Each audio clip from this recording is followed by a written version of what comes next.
Well, a new wave of protests erupts in New York as anti-Wall Street activists accuse the city's NYPD of using excessive force. Hundreds of people have been arrested during the 5-week nationwide protest as police were condemned for mostly using pepper spray. Let's now get the latest from RT's Lucy Kafanov. She joins us live from Occupy Wall Street, as it's called and known around the world. Lucy, how are things unfolding in New York on the streets? Well, on the streets right now, it's extremely wet.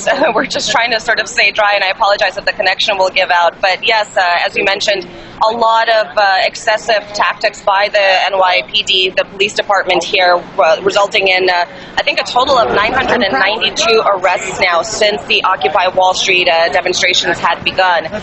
Most of the people here are demonstrating peacefully. They call this non-violent civil disobedience tactics, for example, simply standing on the street trying to call attention to the cause, and still they've been met with a very heavy-handed response by the police department here, which has riled many activists as well as regular old citizens here in New York. A recent poll that came out actually found that 7 in 10 New Yorkers support the cause of this movement. They stand with the Occupy Wall Street demonstrators.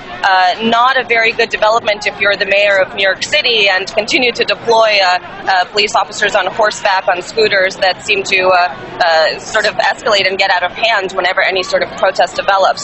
Now, yesterday evening, we had a sort of a mini march by some of the protesters to protest against what they perceive as police brutality here in New York. Several protesters had also gathered around one of the restaurants here where the governor of New York was meeting with clients and situated himself.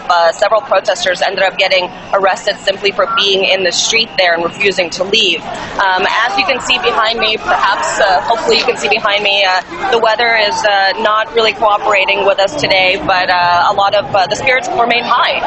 A lot of folks are here under tarps, sort of where we're huddled right now at the moment, trying to ride out the negative weather. But we do expect things to improve in terms of the weather throughout the week and the numbers to return.